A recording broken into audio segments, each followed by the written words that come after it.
काल मी सकाळी 7 वाजल्यापासून रात्री उशिरापर्यंत वेगवेगळ्या ठिकाणी गाठीभेटी घेत होतो. जे नियमात निवडणूक आचारसंहितेचं असतं तशा प्रकारे.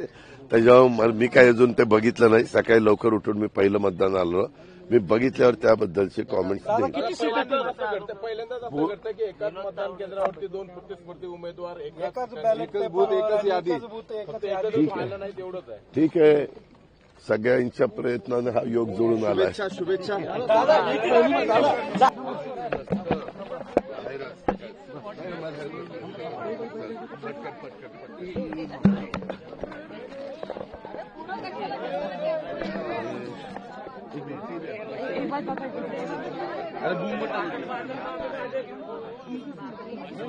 अरे